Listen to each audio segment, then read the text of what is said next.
Friend of mine, a fellow Egyptian. I think that might be okay. That might be an Artemis. I don't know if I'm putting you on the spot, but when you handed me that mic, that might have been the first thing a Jewish person has handed an Arab person their entire life. We're breaking barriers. There we go. To follow in that theme. Your next comedian, the hilarious Egyptian. Please put your hands together for Ayman Nassar. Keeping going for my homeboy Omar. And thank you for pronouncing my name in the proper Arabic way. So, Hamilton. How's everyone doing tonight? I have a milestone to tell you about because I finally got accepted by Hamilton. I moved here 3 years ago, but you never really belong to Hamilton until she shows you, that I was running down James Street, like fucking James Street, am I right? And I came across a homeless man masturbating. Just out in the open, and you ask me how I know he was homeless, like why are you stereotyping? Because it's Hamilton, homeless, alcoholic miscreants in line to order narcotics. So as he's sitting there going off on himself, I'm, flustered. So I don't know whether to look at him, look away, and he looks at me, he's like, "What are you looking at?" And I got flustered, so I said, I'm sorry, do you need a hand? And that's how I ended up helping a homeless man masturbate in Hamilton. As I said, I run a lot for health purposes and other things because I'm trying to escape Hamilton while still living here because rent is affordable. When you run a lot, you're in pain, and one of the solutions for body pain is massage. Has anyone ever had a massage? Yeah. Remind me to tell you about my elephant massage story, but this is not that because I'm very guilty of male privilege. You know what that is? Do you know what male privilege is?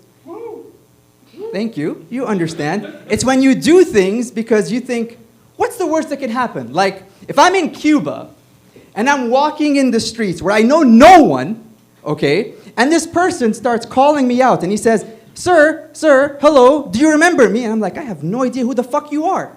And he says, I am the security guard from your hotel. You don't know me because I'm not wearing my uniform.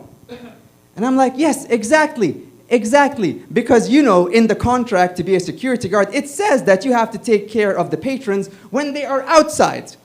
And he asked me, like, what are you doing here in the city? And I said, I'm looking for cigars. So he says, follow me. And what does male privilege do? Let's follow this stranger into a dark alley, up a fucking staircase to God knows where, into a bar where there's 3 other people who could very well rape me. And you all know how that story ends. So, I'm online, I'm looking for someone to give me a massage because we know when you go to the proper places, it's $120 fucking for an hour. Like, what the fuck? Who pays that much for a massage? I live here, but I want to pay Middle Eastern prices. So I go online, and I find a person who charges $40 for a massage. And he lives 400 meters away. And in his ad on Marketplace, he says, special services extra. Now, you would think that would deter me, but I was in a lot of pain. So I call up this person. But I wasn't born yesterday, so I sent my brother a message. I said, Omar, not this Omar, the other one. I said, Omar, this is the address I'm going to be at from 7 to 8 p.m. You call me at 8:15. If I don't answer, you call the police. Okay? So I go up to this guy's house.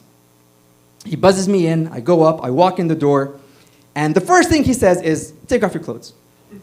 Now you know that no good story ever starts with taking off your clothes in a strange man's house.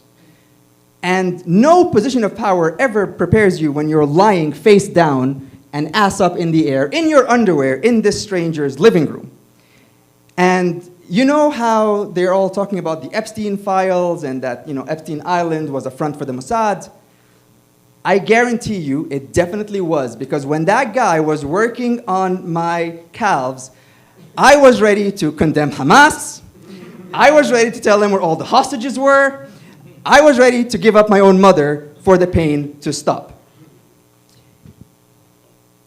And as a new immigrant here, I find English very fucking confusing, because I had to be careful. You become very aware of the words you use when you're lying ass up in the air, and I asked the guy to work on the kink. I mean, no, not kink. Harder. No, not harder.